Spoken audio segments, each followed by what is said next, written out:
I was 19 years old when I stepped off the landing craft onto the black volcanic sand of Iwo Jima on February 19, 1945, and I remember thinking the beach looked like something from another planet, not like any battlefield I'd imagined during training at Camp Pendleton. The sand wasn't normal sand. It was this fine black ash that got into everything. Your boots, your rifle, your eyes, and it made every step feel like you were walking through loose sugar while carrying 80 pounds of gear and ammunition. I was a private first class with the 5th Marine Division, 27th Regiment, and I'd been in the Corps for exactly 11 months, which meant I knew just enough to be terrified and not enough to know how to deal with it properly. My staff sergeant was a guy from Kentucky named Hodges, and he'd already done Tarawa and Saipan, so he had this look in his eyes like he'd seen the devil personally and made peace with meeting him again. He told us before we hit the beach that Iwo would be different from anything we'd trained for, that the Japanese had turned the whole damn island into a fortress with miles of tunnels and bunkers, and that we'd be fighting for every inch of ground against an enemy that had nowhere to retreat to and no intention of surrendering. "They're gonna fight till every last one of them is dead," he said, while checking his M1 Garand one more time. "And they're gonna try real hard to take as many of us with them as they can." He wasn't trying to scare us. He was just telling us the truth, and I respected him for that, even though it made my hands shake so bad I could barely hold my rifle steady. The first 20 minutes on that beach were pure chaos, the kind of chaos you can't really describe to someone who wasn't there. And the Navy bombardment that was supposed to have softened up the Japanese positions had barely touched their defenses because they were all underground in concrete bunkers and interconnected tunnels. We were taking fire from everywhere and nowhere at the same time. Machine guns and mortars and artillery, and guys were dropping all around me before we'd even made it 50 yards inland. I saw a corporal from Baker Company get hit by a mortar fragment that took his head clean off, and his body kept running for 3 more steps before it fell, which is something my brain recorded but couldn't process at the time because I had to keep moving or I'd die right there in that black sand. The island was only 8 square miles, but it was 8 square miles of pure hell designed by military engineers who'd had months to prepare for us, and Mount Suribachi was the dominant terrain feature, this 550-foot extinct volcano that overlooked the entire southern end of the island, where the Japanese had observation posts that could call in artillery on any position they wanted. The beaches were terraced, which meant we had to climb up these steep embankments of loose volcanic ash while under fire, and every time you tried to dig in, the sand would just collapse back into your hole because it wouldn't hold a shape. The smell was sulfur from the volcanic vents, mixed with gunpowder and blood and diesel fuel from knocked-out landing craft, and it created this chemical stench that burned your throat and stayed in your nostrils for weeks afterward. I made it through the first 3 days mostly by following Sergeant Hodges and doing exactly what he told me to do when he told me to do it, and I learned real quick that the training we'd done in California was basically worthless for this kind of fighting, because the Japanese weren't fighting the way we'd been taught to expect. They'd let our first waves pass by their positions and then pop up out of spider holes and shoot us from behind, or they'd wait until we were clearing a position and then detonate explosive charges they'd rigged in the tunnels. We lost more guys to hidden positions and traps than we did to direct fire in those first days, and it created this constant paranoid feeling like the ground itself was trying to kill you. On the 4th day, Hodges pulled me aside after we'd taken a position near the base of Suribachi and told me I was being reassigned to a bunker clearing team because we'd lost 2 guys from the regular team and they needed replacements who could handle close-quarters work. "You're small and you're quick," he said, "and you don't freeze up when shit gets weird. That's what we need for this kind of work." I didn't feel complimented. I felt terrified because I'd seen what happened to bunker clearing teams, the guys who had to go into those concrete boxes with flamethrowers and satchel charges and clear out defenders who had nothing to lose. The average life expectancy for a flamethrower operator on Iwo Jima was about 4 minutes in combat, and the guys who went in after them weren't much better off. The team leader was a corporal named Sullivan from Boston, and he'd already cleared maybe 15 or 20 bunkers in the past 4 days, which made him either the luckiest or the most competent Marine I'd ever met, probably both. He had this nervous energy about him, constantly moving and checking his gear and talking fast, and he explained the procedure like he was teaching me how to change a tire instead of how to kill people in confined spaces. "We use grenades first," he said, toss them in any opening we can find, wait for them to blow, then we go in with the flamethrower to burn out anyone who's still alive. After that, we send in the cleanup crew with rifles and pistols to check the bodies and make sure nobody's playing dead. It's loud, it's hot, it's confusing, and if you hesitate for even a second, you're dead. You understand? I said I understood, but I didn't really, not until I went into my first bunker and saw what it actually looked like when you burned people alive in an enclosed space. The flamethrower made this whooshing sound that was different from any weapon I'd heard before, and the fire stuck to everything it touched and just kept burning, and you could hear screaming from inside, even over the sound of the flames and the explosions. When we went in to check the bodies afterward, I saw things that I still can't fully describe even now, 70-some years later, the way human beings look when they've been cooked alive in a concrete room with nowhere to run. We did that maybe 6 or 7 times over the next week, and each time it got a little easier mechanically but a lot harder emotionally, if that makes sense. The problem we kept running into was that the Japanese bunkers were connected by tunnels, so even after you cleared one room, there'd be more defenders coming up from below or from adjacent positions, and you'd have to clear the same bunker 2 or 3 times before it actually stayed clear. The Japanese were also using a tactic where they'd retreat deeper into the tunnel system and then counterattack at night when we were trying to sleep, so we had to post guards at every bunker entrance we'd captured, and nobody ever really got any rest because you were always waiting for the next banzai charge or infiltration attack. I went 5 days without sleeping more than 30 minutes at a time, and by the end of that first week, I was seeing things that weren't there and hearing voices in Japanese even when it was completely quiet. On March 2nd, we were pushing north from Suribachi toward the central airfield area,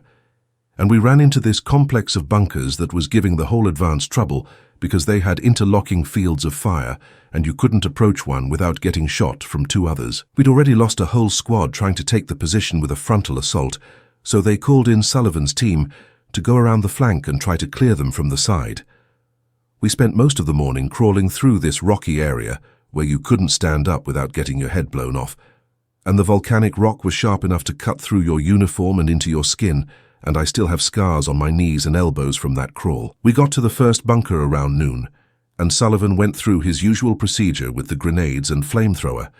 but when we went in to check the bodies, we found a tunnel entrance that led deeper into the complex than we'd expected. He called back for reinforcements and additional ammunition, and while we were waiting, this lieutenant I'd never seen before showed up with orders to push deeper into the tunnel system because intelligence thought this might be a command post for the whole defensive sector. The lieutenant was maybe 23 years old and looked like he'd just arrived on the island that morning. Clean uniform and fresh haircut, and he had this map that supposedly showed the tunnel layout based on aerial photography, which was complete bullshit because you can't see underground bunkers from an airplane. Sullivan tried to explain that we didn't have the right equipment for extended tunnel fighting, that we needed more explosives and probably some combat engineers, but the lieutenant wasn't hearing it. "We have our orders, Corporal," he said in this tone that made it clear he'd never actually been in combat before, and didn't understand that orders and reality don't always match up underground. So we went in with what we had, which was our rifles, some grenades, a few flashlights, and one very angry corporal who knew this was going to end badly. The tunnel was maybe 5 feet high and 3 feet wide, so you had to move hunched over in single file, and the air was thick and hot and smelled like shit and death, because there were bodies from previous fighting that nobody had been able to remove. We went maybe 50 feet in before we hit the first junction, and that's when the lieutenant realized his map was useless because the tunnels didn't match what the intelligence photos had shown. We could hear movement deeper in the system, voices and metal scraping on stone. So we knew there were defenders down there waiting for us, and every step forward felt like walking into a trap that we could see closing but couldn't avoid. About 30 yards past the junction, we found another bunker room, bigger than the entrance one, and Sullivan sent me and another private named Garcia to check it while he covered the tunnel behind us in case anyone tried to cut us off. The room was empty, except for some supply crates and a dead Japanese officer who'd been shot in the head, probably by his own men to keep him from being captured. Garcia started going through the crates looking for intelligence documents, and I was checking the far wall for any other tunnel openings when I heard voices coming from somewhere above us, and I realized there was another level to this complex that we hadn't known about. I called Sullivan over, and he listened for a minute. then said we needed to find the access point to that upper level, because if we didn't clear it, the Japanese could drop grenades down on us through ventilation shafts or murder holes.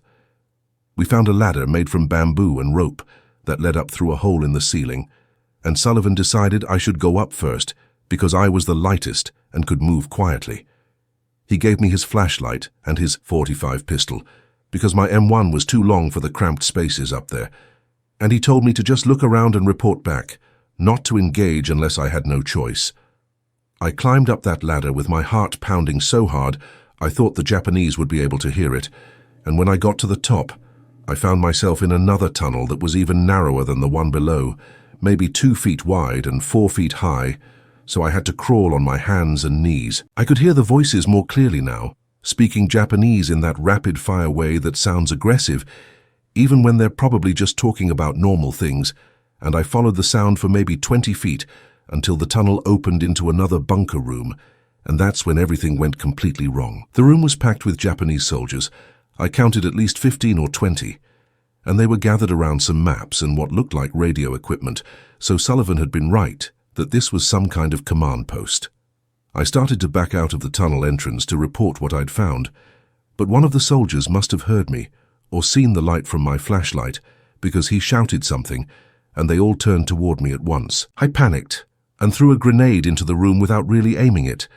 just tossed it toward the cluster of soldiers and tried to get back down the tunnel before it went off. The explosion in that enclosed space was absolutely deafening, and the blast wave knocked me flat and made my ears ring so bad I couldn't hear anything except this high-pitched whining sound for the next several hours. I scrambled back toward the ladder, but when I looked down I saw Japanese soldiers coming up from below, and I realized they'd cut us off and Sullivan and Garcia were probably already dead or captured. I was trapped between the soldiers behind me in the bunker room and the ones coming up the ladder, and I had maybe 3 seconds to decide what to do before I was completely surrounded. I went back toward the bunker room because at least there I'd have some space to maneuver, and when I came out of the tunnel, I saw that my grenade had killed maybe 5 or 6 of the soldiers, but the rest were still alive and starting to recover from the blast. They saw me come out of the tunnel, and I shot 2 of them with the .45 before it jammed, because I'd gotten volcanic sand in the mechanism and hadn't cleaned it properly. I dropped the pistol and pulled out my K-bar knife because that was all I had left,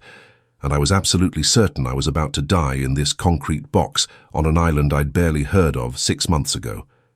That's when Sergeant Hodges came through a different entrance with 3 other Marines, and they started shooting into the room with bars and M1s, and in about 10 seconds, every Japanese soldier in there was either dead or dying. Hodges grabbed me by the collar and dragged me out of the bunker, and we ran back through the tunnels to the entrance while the whole complex was coming alive, with enemy soldiers responding to the fight. We made it out, just before they sealed the entrance with explosives from inside, and I collapsed on the ground outside, coughing up black phlegm and bleeding from both ears because the grenade blast had damaged something in my inner ear. The lieutenant who'd ordered us into the tunnels was nowhere to be found, and Sullivan and Garcia were both dead, killed by Japanese soldiers who'd come up behind them while I was up in the upper level. The battalion commander called off the tunnel assault and ordered us to just seal up the entrances with explosives and bulldozers, which is what we should have done in the first place, instead of sending men into a death trap with no proper support or equipment. I spent that night in a shell crater with Hodges, and neither of us said anything, because there wasn't anything to say that would make sense of what had happened. The next morning, Hodges told me I was being reassigned again, this time to a new bunker clearing team that was forming up, because they'd lost so many men that they were having trouble maintaining unit cohesion. The new team leader was a sergeant from Texas named Reeves, and he had a different philosophy about clearing bunkers than Sullivan had used. "We're not going into those tunnels anymore," he said during the briefing. "Too many good men dying in places where their buddies can't help them. From now on, we seal everything we can seal, and only go in when there's absolutely no other option. And when we do go in, we go in heavy, and we go in fast." And part of going in heavy meant using weapons that were better suited for close quarters than rifles or even submachine guns. And that's when I first saw the shotgun that would change everything about how I understood combat. It was a Winchester Model 1897 12-gauge pump-action shotgun with a bayonet lug and a heat shield over the barrel, and it had been modified by some armorer in Hawaii to hold 8 shells instead of the standard 5. The barrel was only 18 inches long, and it was loaded with double-aught buckshot, which meant each shell contained 9 pellets that were .33 caliber, basically like shooting 9 pistol rounds at once. Reeves handed it to me and said I'd be carrying it as the point man for tunnel entries, and he showed me how to operate it properly, how to pump the action smoothly without jamming it, how to load the tube magazine without fumbling the shells in the dark, how to judge distances in confined spaces so I didn't shoot my own guys. At 15 feet in a tunnel, that shotgun will put every pellet in a space the size of a dinner plate, he explained, while demonstrating with hand gestures. In a bunker room, you can take out multiple targets with one shot because the spread pattern is wide enough. But you have to be absolutely sure of your target because this thing doesn't give you any margin for error, you understand? I practiced with it for about an hour behind the lines, shooting at sandbags and learning how the recoil felt, how fast I could pump and fire, how to reload under stress. The recoil was significant but manageable, and after the first 10 or 15 shots I started to get a feel for how the weapon handled. Reeves watched me the whole time with his arms crossed, and when I'd gone through about 50 shells, he nodded and said I'd do. "Remember," he added, "this is a weapon of last resort for when you're already in a bad situation and it can't get any worse. You don't go looking for chances to use it, you use it when there's no other choice. Clear?" The first time I actually used the shotgun in combat was 3 days later, when we were clearing positions along the northern coast, and we came across a bunker that had a firing slit facing our advance, but no visible entrance from the outside. We tried grenades through the slit, but the room was designed with a baffle wall that absorbed the blast, and the flamethrower couldn't get enough angle to reach inside effectively. So Reeves decided we'd have to find the entrance and go in through the tunnel system, which meant another trip into the underground. We found the entrance about 20 yards from the bunker itself, hidden behind some rocks and covered with a metal plate that had been painted to match the volcanic stone. I went in first with the shotgun, followed by Reeves with a bar and 2 other Marines with M1s and grenades. The tunnel was standard Japanese construction, narrow and low, and it went about 30 feet before it branched into a T-junction where we could go either left toward the bunker or right toward what we assumed was another defensive position. We went left because that was our objective, and after another 20 feet the tunnel opened into the bunker room, which was maybe 10 feet by 10 feet, with concrete walls and a ceiling reinforced with railroad ties and steel plates. There were 3 Japanese soldiers inside, 2 manning a Type 92 heavy machine gun pointed at the firing slit and 1 serving as a loader and spotter. They heard us coming because Reeves accidentally kicked a loose stone in the tunnel, and they were turning toward us when we came through the entrance. I fired the shotgun without really aiming, just pointed it toward the center mass of the group and pulled the trigger. And at that range, about 12 feet, the buckshot pattern was tight enough that all 9 pellets hit within maybe a 6-inch circle. The 2 soldiers manning the gun went down immediately, and the 3rd one tried to bring his rifle up, but I pumped the action and fired again before he could get a shot off. The sound in that enclosed space was absolutely overwhelming, and I couldn't hear anything except ringing for the next several minutes, but all 3 soldiers were down and we'd secured the position.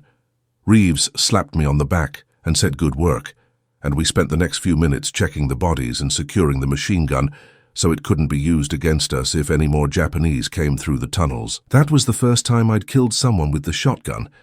and it felt different from killing with a rifle, or even with grenades, because you could see exactly what the buckshot did to a human body at close range, the way it tore through flesh and bone and organs, the way blood spread across concrete walls in patterns that looked almost artistic if you didn't think too hard about what you were looking at. We cleared maybe a dozen more bunkers over the next week, using similar tactics, and each time it got a little more routine, a little less terrifying, which was probably the most dangerous thing that could happen, because routine breeds carelessness in combat. I started to feel like I had the whole thing figured out, like I knew how to read a bunker layout and predict where the defenders would be, and how they'd react when we came through the tunnel. Reeves warned me about getting cocky, but I didn't really listen because I was 19 years old, and I'd survived longer than most of the guys who'd landed with me on the first day, and that made me think I was somehow special or protected. On March 14th, we got orders to clear a complex of bunkers on the northern end of the island near Hill 382, which was one of the last major defensive positions the Japanese still held. Intelligence said the complex was lightly defended, because most of the garrison had been killed in previous attacks, and we were just supposed to go in and mop up any stragglers before the bulldozers came in to seal the tunnels permanently. We approached the first bunker entrance around mid-morning, and everything seemed quiet. No movement, no sounds, just the normal smell of sulfur and death that permeated the whole island. Reeves sent me in first with the shotgun, and I went through the entrance tunnel into the first room without any problems, cleared it, checked the bodies from previous fighting, and moved toward the next tunnel junction. The complex was bigger than we'd been told, with multiple levels and interconnected rooms, and as I went deeper, I started to feel that familiar paranoia creeping back in, the sense that something was wrong even though I couldn't identify what specifically was setting off my instincts. I came to a large bunker room that looked like it had been used as a barracks or command post, with sleeping mats and personal belongings scattered around and a lot of empty ammunition crates stacked against one wall. There was another tunnel entrance on the far side of the room, and I could see light coming from it, which meant it opened to the outside or connected to a room with an exterior opening. I signaled to Reeves that I was going to check it out, and I started across the room, and that's when I heard movement behind me. I spun around and saw a Japanese soldier coming out of a small alcove I'd missed when I'd entered the room, and he had his rifle pointed at my chest, and I knew I was dead, because there was no way I could bring the shotgun up fast enough to get a shot off before he pulled his trigger. I don't know why he hesitated. Maybe he was as surprised to see me as I was to see him. Maybe his rifle was jammed or he was out of ammunition. But in that half-second of delay, I dove to the side and fired the shotgun from my hip while I was still falling. The buckshot caught him in the stomach and knocked him backward into the alcove, and I landed hard on the concrete floor and immediately pumped the action and scrambled to my feet because I knew there might be more defenders in the room that I hadn't seen yet. Reeves came through the entrance with his bar up and ready, and we spent about 30 seconds checking every corner and shadow in that room before we were satisfied it was clear. The soldier I'd shot was still alive, gut shot and bleeding out on the floor of the alcove, and he was making these horrible gurgling sounds that I can still hear sometimes when it's very quiet and I'm alone. Reeves looked at me and then looked at the soldier, and I knew what he was thinking because I was thinking the same thing, which was that we should probably finish him quickly instead of letting him suffer. But before either of us could do anything, the soldier reached into his jacket and pulled out a grenade, and Reeves shot him in the head with the bar before he could pull the pin. We moved through the complex more carefully after that, checking every alcove and shadow, and in the next room, we found 6 Japanese soldiers waiting for us. They were positioned behind an overturned table that they'd been using as a fighting position, and they had their rifles pointed at the tunnel entrance, and when I came through, they opened fire all at once. The first few rounds went wide because they were firing too fast and not aiming properly, but I felt one bullet graze my left shoulder and another one hit the wall next to my head and spray concrete fragments into my face. I dropped to the floor and fired the shotgun at the table, pumped the action, fired again, pumped, fired, and in about 3 seconds,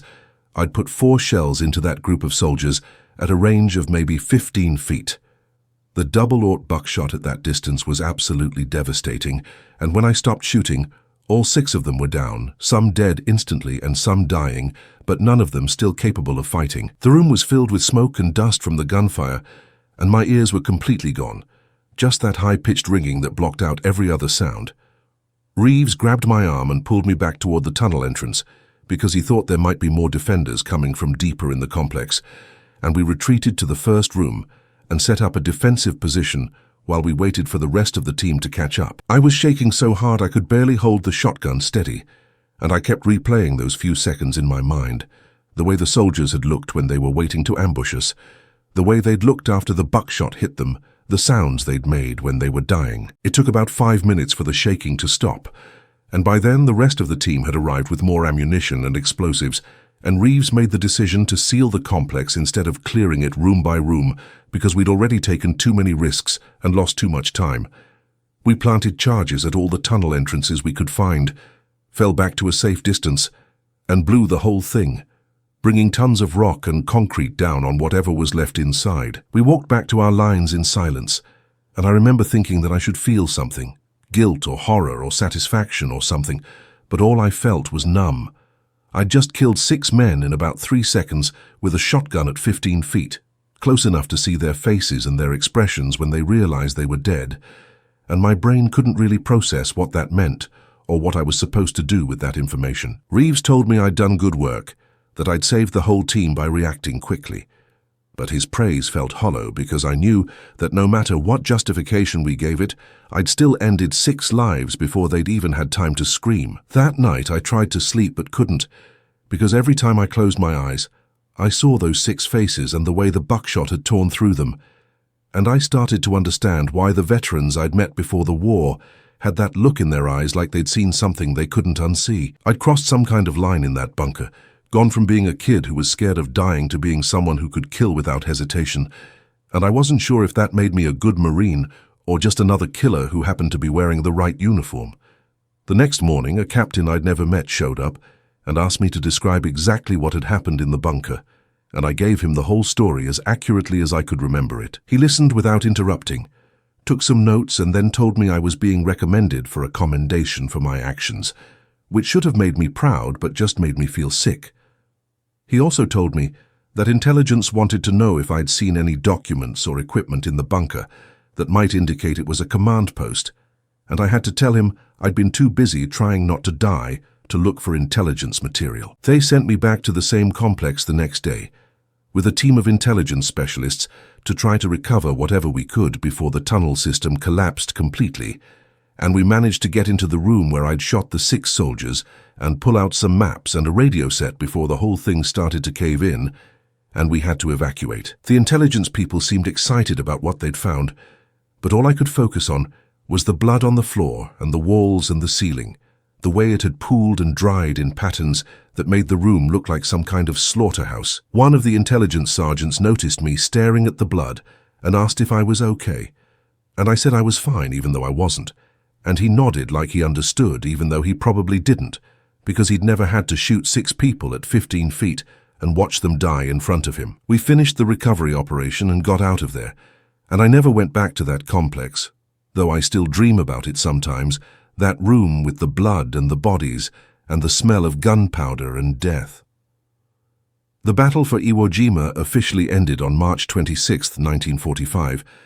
though there were still Japanese holdouts in the tunnel systems for weeks afterward, and we'd lost about 6,800 Marines killed and another 19,000 wounded, which was about a third of the entire landing force. The Japanese had fought almost to the last man, with only about 200 captured out of a garrison of over 20,000, and every one of those captured soldiers was either wounded or unconscious, because healthy Japanese soldiers didn't surrender, they fought until they were killed. I stayed on the island for another 2 weeks helping to mop up the remaining resistance and secure the airfield for B-29 operations, and then we shipped out to Hawaii for rest and refit before the planned invasion of Japan. But the invasion never happened because of the atomic bombs in August, and the war ended while we were still training for what we all assumed would be the bloodiest operation in Marine Corps history. I carried that shotgun for the rest of my time in the Pacific, but I never had to use it in combat again, which was both a relief and somehow disappointing because I'd gotten very good with it, and part of me wanted another chance to prove that the first time wasn't a fluke. But a bigger part of me was just grateful that I never had to point it at another human being and pull the trigger, because 6 was already more than enough for one lifetime. When I got home in early 1946, I tried to go back to my normal life, got a job at a factory in Detroit, married my high school sweetheart, had 3 kids, did all the things you're supposed to do when you survive a war. But I never told anyone about the bunker, or the 6 soldiers, or what it felt like to kill people with a shotgun at close range. Because how do you explain that to someone who's never been in combat? How do you make them understand that sometimes in war, you have to do things that are absolutely necessary in the moment, but that you'll regret for the rest of your life? I started having nightmares about 6 months after I got home, always the same dream where I'm in that bunker room and the 6 soldiers are there behind the table and I fire the shotgun, but it doesn't stop them. They just keep coming and I keep shooting and shooting, but the buckshot goes right through them like they're made of smoke. I wake up sweating and shaking, and my wife would hold me and ask what was wrong, and I'd tell her it was nothing, just a bad dream, because I didn't want her to know what I'd done or what I'd become. The nightmares got worse over the years instead of better, and I started drinking to help me sleep, which worked for a while until it didn't,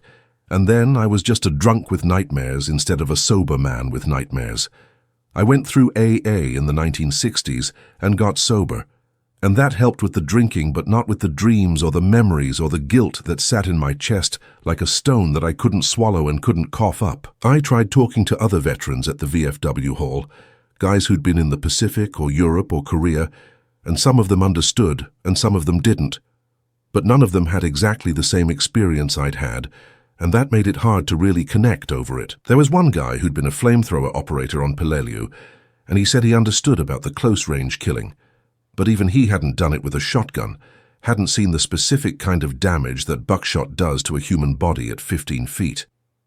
I'm 89 years old now, and I've outlived most of the men I served with, and I still think about those 6 soldiers in that bunker almost every day. I don't know their names or where they were from, or if they had families waiting for them back in Japan, and I probably wouldn't want to know even if I could find out, because it's easier to carry the weight of 6 anonymous deaths than 6 specific people with lives and stories and people who love them. People ask me sometimes if I think what I did was right, if I would do it again, and I tell them that right and wrong don't really apply in combat the way they do in normal life. You make decisions based on survival, on protecting your buddies, on accomplishing the mission, and you deal with the moral weight of those decisions later, if you survive long enough to have a later. I did what I had to do in that bunker to stay alive and to keep my team alive, and 6 Japanese soldiers died because of it, and that's just the simple, terrible truth of what war is. I don't regret killing them in the sense that I think I made the wrong tactical decision, because if I hadn't shot them, they would have shot me and my team, and that's how combat works. But I do regret that I had to make that decision at all, that circumstances put me in a position where the only way forward was through 6 human lives, that I had to end with a 12-gauge shotgun loaded with double-aught buckshot at a range of 15 feet. The last time I held a shotgun was about 20 years ago, when my son-in-law asked me to go duck hunting with him, and I agreed because I didn't want to seem rude or traumatized or broken. But when he handed me the shotgun, and I felt the weight of it in my hands and smelled the gun oil,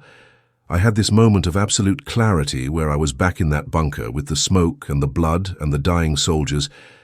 and I had to hand the shotgun back and tell him I wasn't feeling well enough to hunt that day. He understood, or at least he pretended to understand, and we never talked about it again, and I've never touched a shotgun since then. I don't need to, because I remember exactly how one feels in your hands when you're firing it at other human beings, the way the recoil pushes back against your shoulder, the way the pump action sounds when you chamber another shell,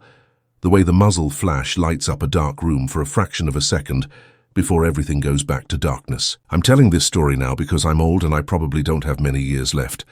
and I want someone to know what happened in that bunker on Iwo Jima in March of 1945. Not because I'm proud of it or because I think it makes me a hero, but because it's part of the historical record of what that battle was like, what that war was like, what men were asked to do and what they did and what it cost them. 6 Japanese soldiers died in about 3 seconds because I fired a shotgun 4 times in rapid succession at close range, and that's a fact that will exist long after I'm gone. What people make of that fact is up to them, but I wanted it to be told accurately, without glorification or condemnation, just the simple truth of what happened in one small room on one small island during one small moment of a very large war. The buckshot at 15 feet stopped all 6 of them, just like Sergeant Reeves had said it would, and I've carried that knowledge with me every day since then. Some weights get lighter with time, but this one never has, and I don't expect it will, not until they put me in the ground and I can finally stop seeing those faces, and hearing those sounds and feeling that shotgun in my hands. That's my story, the one I've never fully told anyone until now, and I'm not looking for forgiveness or understanding or sympathy. I'm just putting it out there so that when people talk about Iwo Jima or World War II or what combat was like in the Pacific Theater, they have at least one account from someone who was there, who did the things that needed doing, and who spent the last 70 years trying to figure out how to live with what he did.